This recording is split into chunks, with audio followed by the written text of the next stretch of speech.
As manifestações continuam no Chile há 8 dias. Ontem foi a maior manifestação provavelmente da história chilena. De acordo com a polícia, mais de 1 milhão de pessoas se reúnem na Praça Itália. As imagens são fantásticas. Mais de 1 milhão.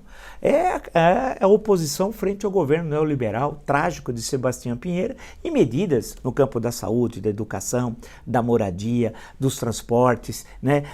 E a questão da previdência. A absoluta desconsideração com o andar de baixo. Aqueles indicadores macroeconômicos bonitos escondem uma realidade trágica em termos de concentração de renda e de superexploração das classes populares e de grandes frações das classes médias. A situação é muito grave.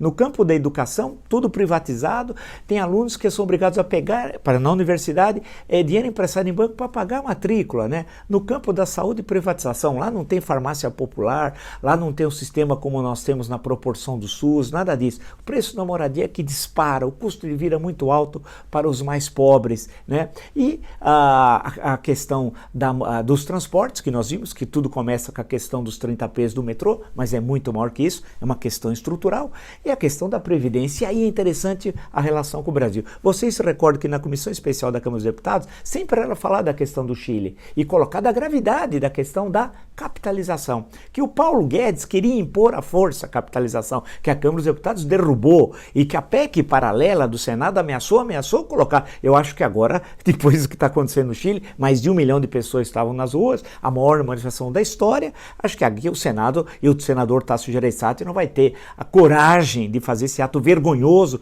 de querer impor a capitalização, já que a Câmara já tinha recusado. E isso é muito importante, porque o nosso sistema de previdência é de repartição e não da capitalização. No caso do Chile, as aposentadorias são de meio salário mínimo pela capitalização, algumas de 40% do salário mínimo. É uma situação trágica, de miséria. E o Paulo Guedes, quando veio de Chicago, chegou ao Brasil e disse que não se situou no debate político e econômico daqui, não quis, e foi para o Chile do Pinochet. Ele adora o Pinochet. Todo o projeto neoliberal do Pinochet, projeto reacionário, antinacional, antidemocrático, antipopular, contra as classes populares, contra grande parte das frações das classes médias. É com isso que ele queria impor aqui no Brasil, mas não vai impor. Por isso que é importante a gente aprender as lições do que está ocorrendo no Chile. É necessário resistir a medidas que colocam em risco a soberania nacional. Por exemplo, ele a todo momento ameaça, porque são ameaças, a privatizar a Petrobras. Ele não vai ter coragem de fazer isso. Portanto,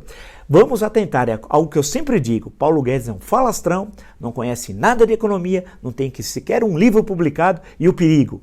E esse é o maior perigo. Ele teve fortíssimas simpatias com o programa econômico do Pinochet. E aí não é fácil. Quem gosta de Pinochet é ele e o Bolsonaro. Porque os brasileiros democratas, republicanos e que têm respeito à Constituição têm ódio, têm nojo de tortura, de ditadura, de repressão e de neofascismo.